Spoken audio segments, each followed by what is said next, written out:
Masu kallo da sauraronmu barkanmu da warhaka.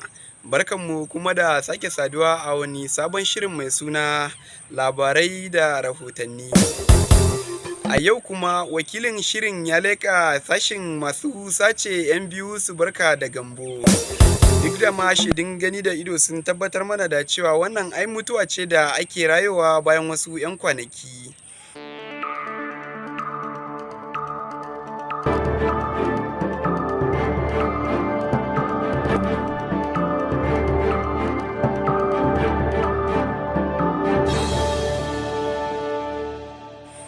A cikin shirin namu na yau, za ku ji cewa shugaban yaƙi da yaɗa sunnar ma'aiki sallallahu alaihi wasallam na duniya ya kunno wutar barazanar da take ƙara tabbatar da aniyarsa ta yunƙurin hallaka sunnar Misabaha a doron ƙasa. Wakilin shirin labarai da rahotanni ya zanta da wani bawan Allahn da ya nemi mu sakaye sunansa ta wayan tarfo. Ba ku ji yadda hirar tamu ta kasance.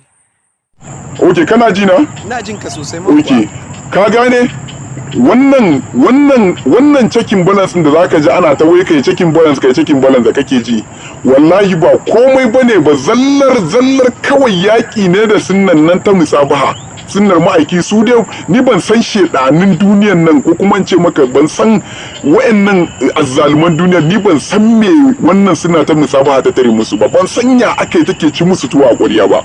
Wal in zaka tuna a bayan nan zaka ga aka yi wani yayi na hidiman corona, waye aka ce ka daina gaisawa da mutum, ka daina musabaha, ka daina kusantar wani kusa da shi, ya daina taba abu ka taba. Wannan sunnar musabaha din nan da kake gani, ku gaisa dai ka samu ladan nan dai, to yana ci musu tuwa ƙwarya. To ban san kuma me suke so.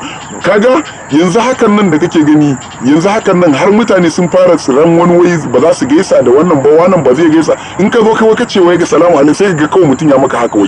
To wannan abin da kake gani, in ba mun ba a hankali ba, wallahi zai raba ka da imaninka. Kuma ni abin da ma yake bani mamaki, wai to duniyar zama muka zo?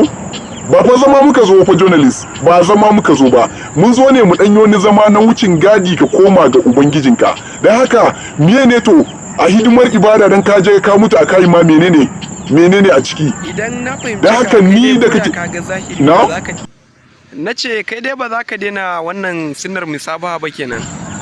Wa haba Jonel, ai wallahi ba ma wai za a sace wani sassan jikina ba, wallahi ko za mu gaisa da mutum na ji bana nan gaba daya, ko kuma in ji na mutu gaba daya, ni kawai ina redin na yi haka. Ai babu fashi, Misabaha ba fashi, duk abin da zai faru irin wani abu wallahi babu fashi. Kai ma dai ka bi masu ra'ayin na muna nan akan bakarmu, Misabaha ba fashi kenan. A mu muna nan akan bakarmu, tabbas muna nan akan bakarmu, ba wani layin wani wai a ina haba, ashe ma ibadar wasa muka dauke ta kenan ma, ashe ma addini ba gaskiya bane. To me kiranka kuma ga masu kyamatar da Misabaha a tsakankanin mutane saboda wannan dalili? A kira na gare su kawai shine kowa ya sani kawai daga ubangiji yake, kuma ga ubangiji zai koma.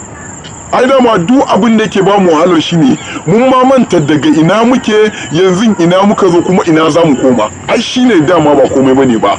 Dan haka in dai har ka tabbatar ka san daga ina kake, kuma ina ka zo, ka kuma ina za ka koma, to menene a ciki akan ibadar ka dan ka je ka rasa rayuwar, ko ka rasa wani sassan jiki, ko kuma wani abu makamancin haka, ba komai bane ba. Dama duniyar menene a ciki ne, ba fa zama muka zo ba, mun zo ne mu dan zauna na wani wucin gadi mu koma. Dan haka Misabaha mu dai babu fashi. To Allah dai ya kyauta, ni ma dai anan nace Misabaha ba fashi, sai dai kiran ɗaya ne, bayan an yi a ɗan faki ido a yi checking balance. Da ka ji babu naka, shawara ta rage gare ka. Idan ka tausaya masa sai ka yafe masa. Idan kuma hakan ta gagara, bugamar ihun ɓarawo, kai maza ka nemo tallafin jami'an tsaro. Kar ka yadda a sake shi sai sun dawo. To kuma in sun dawo din ma dai a kula, kar ka yadda ɓarawo ya sace maka shinkafa a biya ka da wake. Ni kam na yi nan.